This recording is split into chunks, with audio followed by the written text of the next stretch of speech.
Hello students, good morning and welcome to Writing 100. I am very sorry for my absence today on our very first class meeting, and I'm so thankful to Laura who has agreed to substitute for me. So probably by now Laura has already given you your copy of our syllabus and has handed around the rule sheet. It's very important that you sign your name next to where your name appears on that course roster, as this is a way for me to verify that you attended class on our first day of class. I'm very much looking forward to meeting all of you in person. Unfortunately, due to unforeseeable circumstances, that will not be until next week on Monday. On Wednesday in class, I'm going to ask you to have read a reading from our textbook, and you're going to screen a film and take copious notes based on that film so that you can complete an assignment. And so, even though I will not really be present until Monday of next week, I'm asking for you to do me the favor of being present on Wednesday to screen this film. And that will make more sense after I've gone through a bit more about our course. And so, this Writing 100 course is going to strengthen your skills in the academic genre of the thesis-driven essay. With that said, we are also taking up a particular theme about which we will be composing these essays, and that theme is popular culture.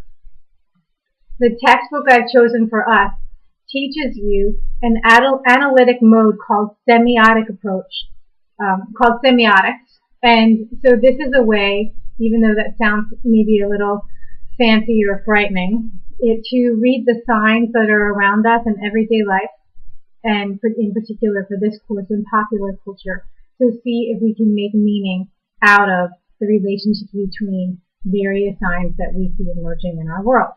And so the textbook, which looks like this, is called Signs of Life in the USA, Readings on Popular Culture for Writers. Some of you may already have it. Now, a number of Writing 100 instructors do use this text, so it's possible that there are a number of used editions in the bookstore for you to purchase. It's the 6th edition, as you might be able to see. And the editors of this book are Sonia Masick and Jack Solomon. Also look online for used copies. There are a number of institutions that use this book as the only textbook for their first year writing course. So it is abundantly available, and unless you really want a fresh, crisp copy, and I know some students like that, then you can probably save yourself a lot of money if you find a used copy. So I think that you'll find that the readings we'll do in this course are interesting and intriguing, and will encourage you and invite you to think in really different ways about things that felt really sort of natural and obvious to you before. We'll take on these other sort of hues as time goes on. We're going to start out with teen films. And so on Wednesday, after you've read David Denby's piece, and so this is listed on your syllabus schedule, you will, and he writes about the nature of teen films. You'll come to class and watch a teen film, take notes on it, and be all ready to go. And then I will see you on Monday. So let me just give you the title of that David Denby piece. It's called High School Confidential. And so do get your copy of the book. If for some reason you do not have your copy of the book, unfortunately, this David Denby piece does not happen to be available on the internet at this time. So it's very important that you get your hands on it. And so a bit about that reading I'm asking you to do for Wednesday. In this piece, which is going to feel a bit dated to you all because it is a bit dated, David Denby is reflecting on the nature of teen films, and he's asking himself, what is behind all of these sort of predictable stock characters and these very typical narrative arcs that we often see in these films, where, for example, the nerdy brunette and her dorky friend rise to the level of popularity where they can humiliate and overturn the reigning popular kids of the high school. So what David Denby calls the blonde bitch queen and her, athletic boyfriend.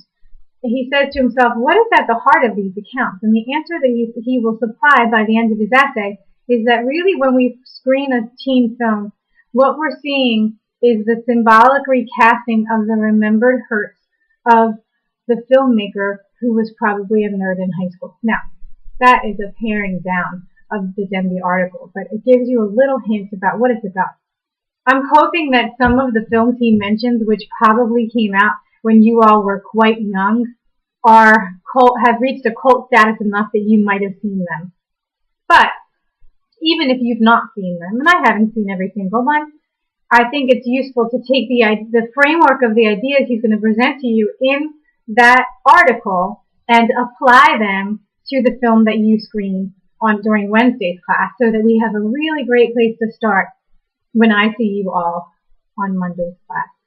So that's just some logistics. The other two books that I'm asking you to purchase are the Diana Hacker Pocket Style Manual, which is a handbook, and so it's not that you'll have assigned readings in this thing per se, but I will be referring to certain page numbers when I go over certain ways that you can improve your writing. And when I grade your essays, often, I will be referring to page numbers that go along with issues that you in particular are having. The third little book that we're going to take a look at is called They Say, I Say. And this book is the second edition that I'm using. And but I'll say that if you find a used copy of the first edition, it's similar enough. So this guide is a really amazing little shortcut to writing really quality academic prose. And in that way, it's invaluable. The authors here are Graff and Birkenstein, if you're looking for it on the internet. And let me say that there's another edition of this book that comes with readings that is more costly, and it's bigger, and it's more than what we're going to do with it. So please make sure that you're getting They Say, I Say, the moves that matter in academic writing, and then it does not say with readings. It's not the end of the world if you get the one with readings, but you're certainly buying more book than you need. And so I just offer that cautionary tale. With the books, if you can find any of these books in electronic form for your tablet or your Kindle or your other kind of e-reader that you use, I am happy to allow you to use that in the paper copy of the book instead. However, I want you to be aware of the fact that I have a strong expectation, which you'll see on the syllabus, that you read actively with a pen in hand.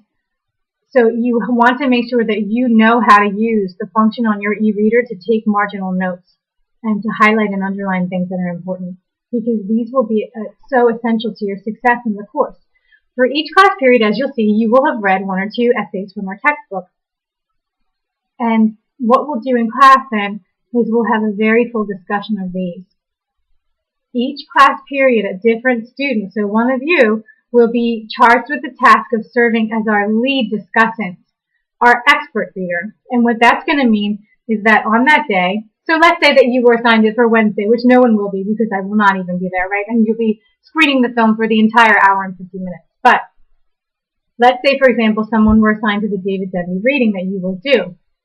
What I'd expect them to do that on that class period where we will all have read that piece is to offer us all a very succinct summary of the article with some, supporting points. And so you want to tell us what the authors are arguing and how they're making those arguments. And after that, you're going to offer us anywhere from 3 to 5 questions, perhaps more in some cases, and perhaps less in cases where the questions are really, really meaty questions that require a lot of discussion. And so you want these questions to be designed to fulfill two functions. One, to showcase your own reading skills, to show me and your classmates what you noticed while you were reading these texts, and also to get an interesting conversation going for the rest of us. And so you'll notice that the topics range from television shows to reality shows to makeover shows. Let's say there's also discussion of rap music and music videos. There are discussions of all kinds of elements of popular culture. And so often what I find is students have a lot to say about these things. Unlike more difficult to access areas of academic inquiry, popular culture is something that we all know a little something about. I also understand that some students' reaction to being in a course that's the semiotic approach to pop culture, so looking at pop culture in terms of all of the signs and the sign systems to which these various elements of pop culture belong, some students say, well, I don't watch television, and I don't care about movies, and, I only listen to classical music. And so if that's the case for you, you shouldn't worry. It's quite easy if we read something about, say, a sitcom, for you to hop on the internet and watch 5 minutes of it and understand what's being talked about. So I hope that we have a lot of fun this semester. I have set up a Blackboard site for our course, so do log on, and you'll see that I'm asking each of you to introduce yourself to me on the Blackboard site so that I can read up on your interests and hear a little bit about what you perceive as your strengths as a student before I see you next week on Monday. Other things, if this whole idea of semiosis, semiotics, and pop culture makes you nervous, please know that the introduction to the book does a really lovely job of explaining what these things are, and also be assured that I will not only explain it in a lengthy lecture and Q&A upon my return, but I am also very glad to answer any questions you have about anything at all on email. My email address, as well as my office hours and office location, are listed at the top of your syllabus. So you'll notice that a number of items that you see on any syllabus are on the top of the hours. You see your instructor's name, that's me, Catherine Malloy.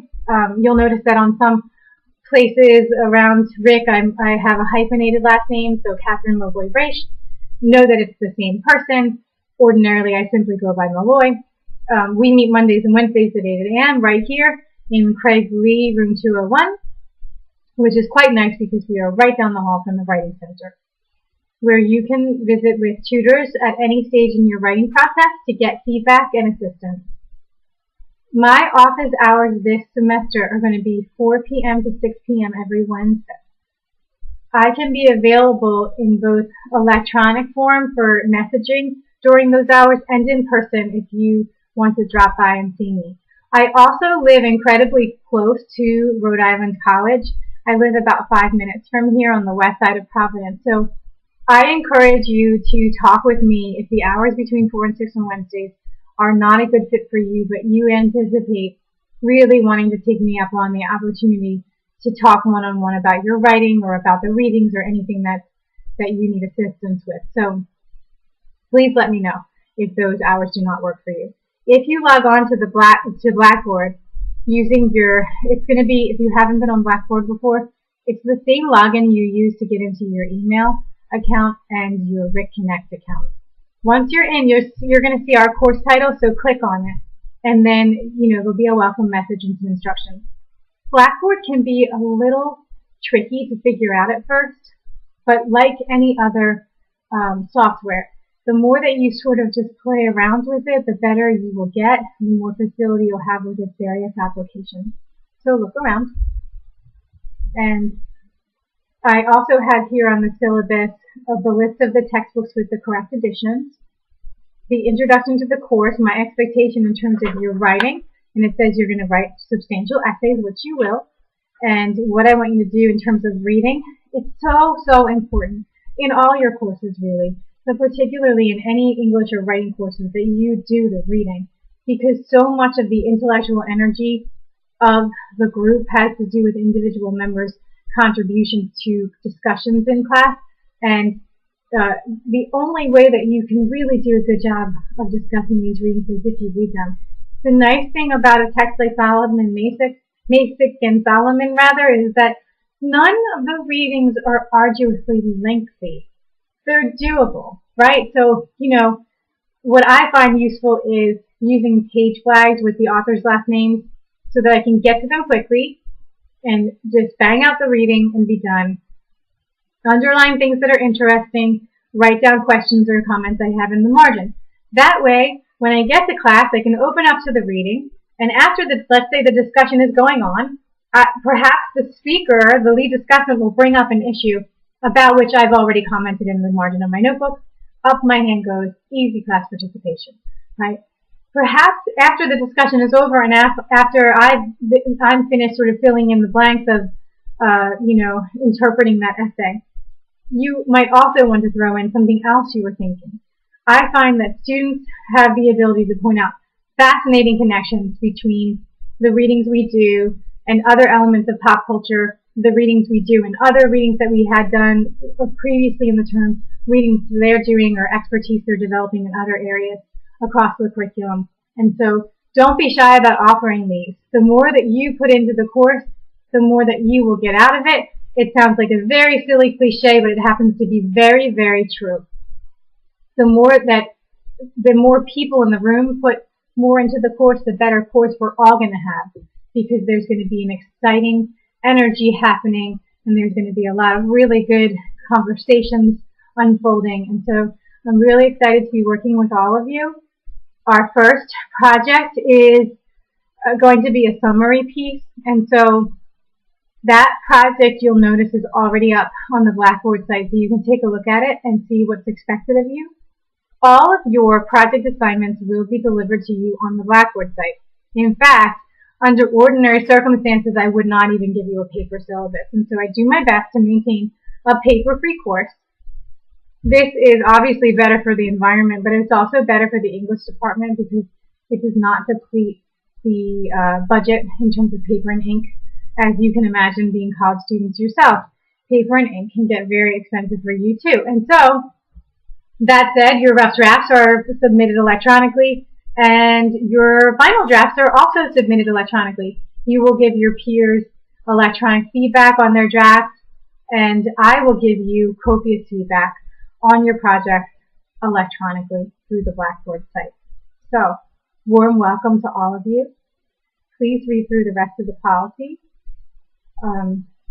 Pay particular attention to the final grade distribution and the additional logistics, which are very important. And then, let me say, because this is very important, the way that this tentative schedule works on the back of the syllabus is whatever last names are listed on that date, those are the readings that you need to have read before you come to class that morning. And I think that that is something that's very important to point out. So you'll see that on Wednesday before class, I'm asking you to read Denby's article in the textbook. It's called High School Confidential, Notes on Teen Film.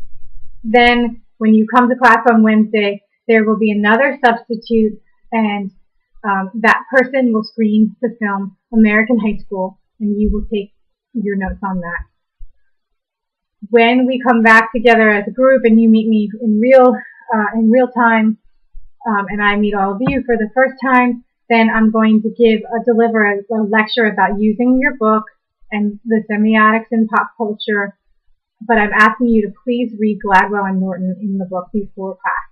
During that class period, I will officially assign Project 1. If you've already picked it up on the Blackboard site and looked through it, you'll be one step ahead.